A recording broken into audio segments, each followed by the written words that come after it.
US വ്യവസായി George Soros foundation fund വിഷയം കോൺഗ്രസിനെതിരെ ആയുധമാക്കി BJP. മുൻ കോൺഗ്രസ് അധ്യക്ഷ സോണിയാഗാന്ധിക്ക് ജോർജ് സോറോസ് ഫൗണ്ടേഷൻ ധനസഹായം നൽകുന്ന സംഘടനയുമായി ബന്ധമുണ്ടെന്നാണ് ആരോപണം. കാശ്മീരിനെ സ്വതന്ത്ര രാജ്യമായി പ്രഖ്യാപിക്കണമെന്ന ആശയത്തെ പിന്തുണയ്ക്കുന്നവരാണ് ഈ ജോർജ് സോറോസ് ഫൗണ്ടേഷൻ. ഇന്ത്യയുടെ ആഭ്യന്തര കാര്യങ്ങളിൽ വിദേശ സ്വാധീനം വ്യക്തമാക്കുന്നതാണ് ഈ ബന്ധമെന്നാണ് BJP ആരോപിക്കുന്നത്. എന്നാൽ ഈ ആരോപണം വ്യാജമാണെന്നാണ് ഫ്രഞ്ച് അന്വേഷണാത്മക മാധ്യമമായ മീഡിയ പാർട്ട് സോറസ് വ്യക്തമാക്കുന്നത്. BJPയുടെ ഈ ആരോപണത്തെ ശക്തമായി അപലപിക്കുന്നു എന്നും പറഞ്ഞു. അദാനി മോദി കൂട്ടുകെട്ടിലെ വിവാദത്തെ മറക്കാൻ BJP കൊണ്ടുവന്ന സോണിയോ സോറോസ് വിവാദം പക്ഷേ ഫ്രഞ്ച് മാധ്യമം നിഷേധിച്ചതോടെ ഇനി എന്ത് എന്ന ചോദ്യത്തിൽ ഉടക്കിയിരിക്കുകയാണ് BJP പാളയം. എന്നാൽ പ്രതിപക്ഷം ഉയർത്തിക്കൊണ്ടുവന്ന അദാനി മോദി വിഷയം കൂടുതൽ കരുത്തോടെ ഇപ്പോൾ ചർച്ചയായിരിക്കുകയാണ്. കഴിഞ്ഞ ദിവസങ്ങളിൽ പാർലമെന്റിൽ അകത്തും പുറത്തുമൊക്കെ പ്രതിഷേധങ്ങൾ സംഘടിപ്പിച്ചിരുന്നു പ്രതിപക്ഷം. പാർലമെന്റ്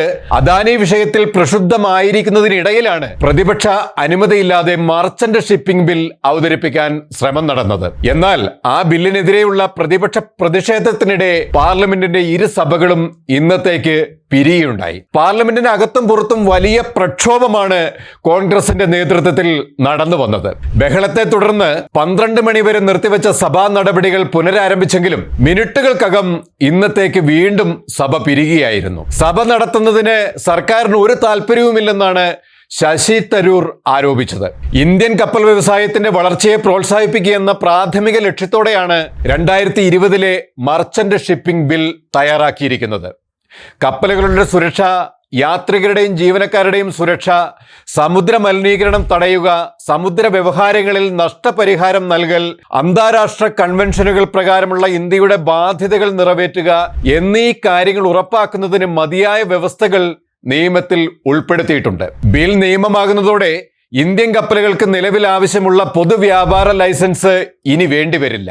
സമുദ്ര സംബന്ധിയായ സംഭവങ്ങളിൽ അടിയന്തര പ്രതികരണവും നിയന്ത്രണവും ഉറപ്പാക്കാൻ നിർദ്ദിഷ്ട ബിൽ വ്യവസ്ഥ ചെയ്യുന്നുമുണ്ട്. ശൈത്യകാല സമ്മേളനം 5ാം ദിനത്തിലും സഭാ നടപടികൾ ഒന്നും സാധ്യമാകാതെ പിരിഞ്ഞിരിക്കുകയാണ്. നാളെ രാവിലെ 11 മണിക്ക് വീണ്ടും സഭ സമ്മേളിക്കും. വിവാദപരമായ പ്രതിഷേധങ്ങൾ നിലവിലിരിക്കെ നാളെയും നാടകീയ സംഭവങ്ങൾ പ്രതീക്ഷിക്കുക തന്നെ വേണം. സമ്പൽ സന്ദർശനം, വയനാട് ദുരിതാശ്വാസം, അദാനി വിഷയം തുടങ്ങി നിരവധി വിഷയങ്ങളിൽപ്പെട്ട് സർക്കാർ ഇപ്പോൾ വട്ടം കറങ്ങുകയാണ്. ചോദ്യങ്ങൾക്ക് ഉത്തരം നൽകാൻ കഴിയാതെ സർക്കാർ ഓടിയൊളിക്കുന്ന കാഴ്ചയാണ് നമുക്ക് കാണാൻ കഴിയുന്നത്. ഇതിനെയൊക്കെ പ്രതിരോധിക്കാൻ വേണ്ടിയായിരുന്നു സോറോസ് വിഷയം എടുത്തുകൊണ്ടുവന്നത്. എന്നാൽ ഫ്രഞ്ച് മാധ്യമത്തിന്റെ ഇടപെടൽ ആ വിവാദം നിഷ്പ്രഭമാക്കി. കൂടുതൽ വാർത്തകൾ ലഭ്യമാകാൻ ഞങ്ങളുടെ channel like, share and subscribe ചെയ്യുക. സബ്സ്ക്രൈബ് ബട്ടണിലെ ബെല്ലൈക്കൺ എനബിൾ ചെയ്യാനും മറക്കരുത്.